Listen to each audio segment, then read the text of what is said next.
ಸ್ವಾಭಿಮಾನಿ ನ್ಯೂಸ್ಗೆ ಸ್ವಾಗತ. ಇಂದಿನ ಪ್ರಮುಖ ಸುದ್ದಿಗಳು. ಸಾಗರದಲ್ಲಿ ಮರಗಳ್ಳರ ಅಟ್ಟಹಾಸ ಮಿತಿಮೀರಿದೆ. ಸುಲಭವಾಗಿ ದುಡ್ಡು ಮಾಡುವ ದಂಧೆಯಾಗಿರುವ ಈ ಅಕ್ರಮ ಮರ ಕಡಿತಲೆಗೆ ಅರಣ್ಯ ಇಲಾಖೆ ಕಣ್ಮುಚ್ಚಿ ಕುಳಿತಿದ್ದು, ಹೀಗೆ ಮುಂದುವರಿದರೆ ಮಲೆನಾಡಿನಲ್ಲಿ ಕಾಡು ಮಾಯವಾಗುವುದರಲ್ಲಿ ಯಾವುದೇ ಸಂದೇಹವಿಲ್ಲ. ಸಾಗರ ತಾಲೂಕಿನ ಆವಿನಹಳ್ಳಿ ಹೋಬಳಿಯ ಹುಲಿದೇವರ ವನದ ಸಮೀಪ ಕರ್ನಾಟಕ ಪವರ್ ಕಾರ್ಪೊರೇಷನ್ ಜಾಗದಲ್ಲಿ ಕಳೆದ 3 ದಶಕಗಳಿಂದ ಸದೃಢವಾಗಿ ಬೆಳೆದ ಅಕೇಶಿಯಾ ಮತ್ತು ಇತರೆ ಕಾಡು ಜಾತಿಯ ಮರಗಳನ್ನು ಅಕ್ರಮವಾಗಿ ಕಡಿದು ಸಾಗಿಸುತ್ತಿರುವ ಪ್ರಕರಣವೊಂದು ಪತ್ತೆಯಾಗಿದೆ. ಈ ವಿಷಯ ತಿಳಿದ ಸಾಗರ ತಾಲೂಕು ಪಂಚಾಯಿತಿಯ ಮಾಜಿ ಅಧ್ಯಕ್ಷ ಮಲ್ಲಿಕಾರ್ಜುನ ಹಕ್ರೆ ಸ್ಥಳಕ್ಕೆ ಆಗಮಿಸಿ ಕೆಪಿಸಿ ನಿಗಮದ ಸುಮಾರು 399 ಹೆಕ್ಟೇರ್ ಪ್ರದೇಶದಲ್ಲಿ ನಾಶವಾಗುತ್ತಿರುವ ಕಾಡನ್ನು ಪರಿಶೀಲಿಸಿ ಸಾಗರ ವಲಯ ಅರಣ್ಯಾಧಿಕಾರಿಗಳಿಗೆ ತಿಳಿಸಿ ಮಾಧ್ಯಮದೊಂದಿಗೆ ಮಾತನಾಡಿದರು. ಈ ಸಂದರ್ಭದಲ್ಲಿ ಗ್ರಾಮದ ಜಯರಾಮ್ ಶೆಟ್ಟರ್, ಬಂಗಾರಪ್ಪ, ರವಿ, ರತ್ನಾಕರ ಮುಂತಾದವರಿದ್ದರು.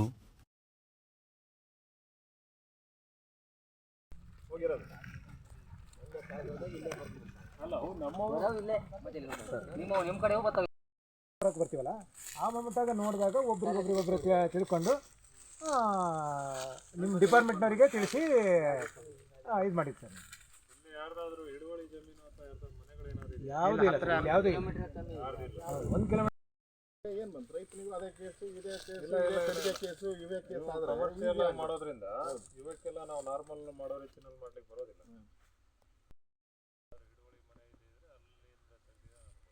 ಅಲ್ಲಿ ಹಿಡುವಳಿ ಮನೆ 4 ಮರ ತಗೊಂಡು ಆಮೇಲೆ ಇಲ್ಲದೆ ಇದ್ರೆ ಕೈ ಬಿಡಿ. ಲೋಕಲ್ ಯಾರೋ ಇನ್ವಾಲ್ವ್ ಇದ್ದಾರೆ ಅಂತ ಹೇಳಿದ್ರೆ ಸಮಸ್ಯೆ ಏನಿಲ್ಲ. ಎಲ್ಲೋ ಬಂದು ಅವ್ರು ಯಾರೋ ಹೊರಗಡೆ ಬಂದು ಇಲ್ಲಿ ಮರ ಕಟ್ ಮಾಡ್ಕೊಂಡು ತಗೊಂಡು ಹೋಗ್ತಾರೆ. ಮತ್ತೆ ಕಾಡು ಒಳಗೆ ಮತ್ತೆ ಬೇರೆ ಯಾವ ಮರ ಹೋಗಿದೆ ನೋಡಿ ಅದನ್ನೆಲ್ಲ ಸೇರಿಸ್ತೀವಿ. ಕಾಡು ಜಾತಿ ಏನೇನು ಕಾಡು ಜಾತಿ ಕಡ್ದಿದಾರ ಇಲ್ಲಿ ನೋಡ್ರಿ, ಇಲ್ಲಿ ಅಲ್ಲಿ ಆಚೆ ಕಡೆ ಗುಡ್ಡ ಯಾವ್ಯಾವ ಬೇರೆ ನಮ್ಮ ಗಣೇಶದ್ದು ಒಂದು ಆಡು 3 ಆಡು ನಮಗೆ ಇದು ಮಾಡ. ನಾನು 6 ಗಂಟೆ ಹೊತ್ತಿಗೆ ಅವ್ರಿಗೆ ಫೋನ್ ಮಾಡಿದ್ದೀನಿ. ಅದರಲ್ಲಿ ನೋಡಿ ಈ ಥರ ಇದು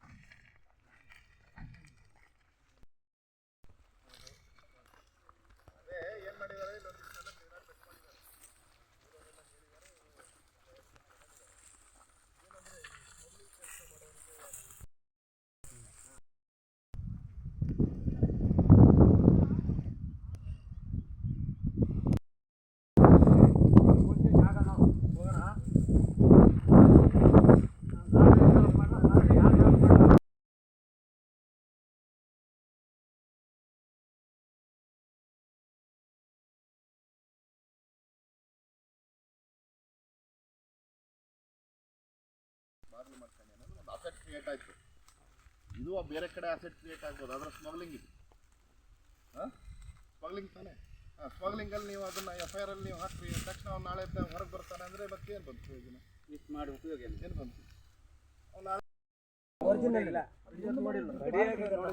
ಯಾರೂ ನೋಡಿಲ್ಲ. ಈಗ ನಮ್ಮ ಮುಂದೆ ಇದು ಹೈಬ್ರಿಡ್ ಮಾಡ್ಯಾರ. ಇದು ಜಾನುವಾರು ಹುಡ್ಕೊಬರಕ್ಕೆ ಎಲ್ಲರಿಗೂ ಗೊತ್ತು. ಬಾಯಿ ಬಿಡಲ್ಲ ನಮ್ಮ ಹತ್ರ. ಬಾಯಿ ಬಿಡೋದಂತ ನಾವು ಬಿಡಲ್ಲ ಅಂತ ಹೇಳಿ ಕೊಟ್ಟಿಡ್ಕೊಂಡು ಹಂಗೆ ಅವ್ರನ್ನ ಕಾಡ್ತಿದ್ರು. ನಿನ್ನೆ ಎಲ್ಲ ಬೇಡ ಬಿಟ್ಟಿದ್ರು.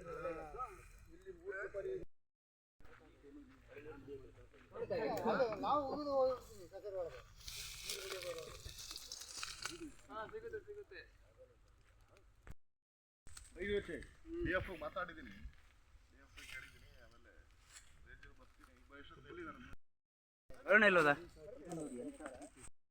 ಈ ಕೆಲಸ ಮಾಡೋದು ಇದು ಒಂದೇ ಮಾಡಿರಲ್ಲ.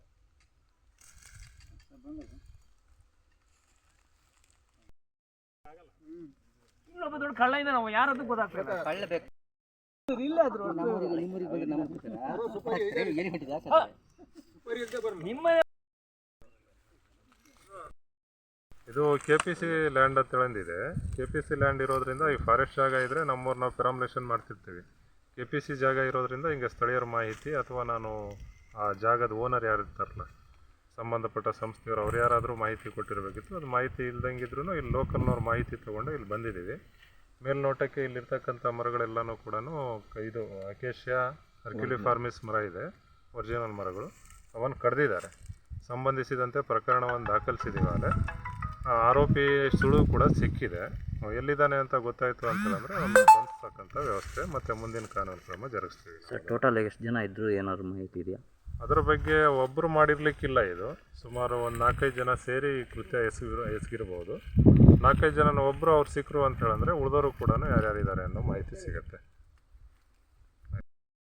ಕಣಿಕಿ ಇದು KPC ಲ್ಯಾಂಡ್ ಒಂದು 399 ಹೆಕ್ಟೇರ್ ಪ್ರದೇಶ ವ್ಯಾಪ್ತಿಯಲ್ಲಿ ಈಗ ಅಕೇಶಿಯ ಮರಗಳನ್ನು ಕಡಿದಿದ್ದಾರೆ. ಜೊತೆಗೆ ಕಾಡು ಜಾತಿಯ ಮರಗಳು ಅನೇಕ ಹೋಗಿದ್ದಾವೆ ಅಂತಕ್ಕಂಥದ್ದು ಊರಿನವ್ರು ಹೇಳ್ತಿದ್ದಾರೆ. ಜೊತೆಗೆ ಗಂಧ ಮತ್ತು ಬೀಟೆನೂ ಸಹಿತ ಕಟ್ ಮಾಡಿದ್ದಾರೆ ಅಂತಕ್ಕಂಥದ್ದನ್ನು ಹೇಳ್ತಾ ಇದ್ದಾರೆ. ಅದನ್ನು ಸಹಿತ ಪರಿಶೀಲನೆ ಪರಿಶೀಲನೆ ಆಗ್ತಾಯಿದೆ. ಹಾಗಾಗಿ FIRನ ಮರುಪರಿಶೀಲನೆ ಮಾಡಬೇಕು. ಜೊತೆಗೆ ಅವ್ರನ್ನ ಯಾರು ಕಾಡುಗಾರರು ಇದ್ದಾರೆ ಅವ್ರನ್ನ ಬಂಧಿಸಬೇಕು ಅಂತಕ್ಕಂಥದ್ದನ್ನು ಒತ್ತಾಯನ ಊರಿನವರೆಲ್ಲ ಸೇರಿ ಮಾಡ್ತಾ ಇದ್ದಾರೆ. ಮುಂದೆ ಈ ರೀತಿ ಆಗದೇ ಇರೋ ರೀತಿಯಲ್ಲಿ ಇಲಾಖೆ ಕಠಿಣ ಕ್ರಮನ ತಗೊಳ್ಳದೇ ಇದ್ದರೆ, ಮಾಮೂಲಿ ರೈತ ಮರ ಕಡಿದ್ರೆ ಮನೆ ಕಟ್ಟೋದಕ್ಕೋ ಮತ್ತೊಂದಕ್ಕೋ ಆದರೆ ಹಾಕೋ FIRನ ಇವರಿಗೆ ಹಾಕಿದರೆ, ಸ್ಮಗ್ಲರಿಗೂ ಅದೇ FIR ಹಾಕಿದರೆ ಮುಂದೆ ಈ ಕಾಡುಗಾರರ ಕಾಟನ ಕಡಿಮೆ ಮಾಡೋದಕ್ಕೆ ಸಾಧ್ಯ ಆಗಲ್ಲ. ಕಠಿಣ ಕ್ರಮವನ್ನು ತಗೊಳ್ಬೇಕು ಅಂತಕ್ಕಂಥದ್ದನ್ನು ನಾನು ಈ ಸಂದರ್ಭದಲ್ಲಿ ಇಲಾಖೆ DF ಹತ್ರ ಬೆಳಗ್ಗೆ ಮಾತಾಡಿದ್ದೀನಿ. ಜೊತೆಗೆ ರೇಂಜರಿಗೂ ಬೆಳಗ್ಗೆ ಮಾತಾಡಿದ್ದೆ, ಇವಾಗ ಬಂದಿದ್ದಾರೆ. ಜೊತೆಗೆ ಕಾಡು ಒಳಗೆ ಬೇರೆ ಬೇರೆ ಯಾವ್ಯಾವ ಜಾತಿ ಮರಗಳಿದ್ದಾವೆ ಅವು ಸಹಿತ ಮುಂದೆ ಪರಿಶೀಲನೆ ಮಾಡ್ತಕ್ಕಂಥದ್ದು, ಅವ್ರ ಮೇಲೆ ಮತ್ತೆ FIRಲಿ ಮರು ಸೇರ್ಪಡೆ ಮಾಡ್ತಕ್ಕಂಥದ್ದು, ಅದ್ರ ಹಿಂದುಗಡೆ ಜೊತೆಗೆ ಮತ್ತು ಯಾರ್ಯಾರು ಇದರಲ್ಲಿ ಒಳಪಟ್ಟಿದ್ದಾರೆ ಇನ್ವಾಲ್ವ್ ಆದವ್ರನ್ನೂ ಸಹಿತ ಇದಕ್ಕೆ ಸೇರ್ಪಡೆ ಮಾಡಿ ಒಟ್ಟಾರೆ ಸ್ಮಗ್ಲಿಂಗನ್ನು ರೈತ ಮಾಡಿಕೊಂಡು ತನ್ನ ದುಡಿಮೆಗಾಗಿ ತನ್ನ ಬದುಕಿಗಾಗಿ ಮಾಡ್ಕೊಳ್ಳೋದೇ ಬೇರೆ. ಇದು ಸ್ಮಗ್ಲಿಂಗ್ ಹೊರಗಡೆ ಕೇರಳಕ್ಕೋ ಎಲ್ಲಿಗೋ ಕಳಿಸೋದಕ್ಕಾಗಿ ಇಲ್ಲೆಲ್ಲ ಕಟ್ ಮಾಡಿ ಹೊರಗಡೆ ದಾಡ್ಸೋದಕ್ಕೆ ಕಠಿಣ ಕ್ರಮವನ್ನು ಇವತ್ತು ಊರಿನವರೇ ಹಿಡಿದು ಕೊಟ್ಟಿದ್ದಾರೆ. ಇಲಾಖೆಯವರು ಹಿಡಿದಿದ್ದಲ್ಲ, ಊರಿನವರೇ ಹಿಡಿದು ಕೊಟ್ಟಿದ್ದಾರೆ. ಹಾಗಾಗಿ ಇಲಾಖೆ ಮೇಲೆ ಹೆಚ್ಚು ಜವಾಬ್ದಾರಿ ಇದೆ. ಅವರು ಅದನ್ನು ಸರಿಯಾದಂಥ ರೀತಿಯಲ್ಲಿ ನಿಭಾಯಿಸಬೇಕು. ಅವರನ್ನು ಅರೆಸ್ಟ್ ಮಾಡಬೇಕು ಅಂಥೇಳಿ, ಕಳ್ಳರನ್ನ ಅರೆಸ್ಟ್ ಮಾಡಬೇಕು ಅಂತೇಳಿ ಒತ್ತಾಯಿಸ್ತೀವಿ.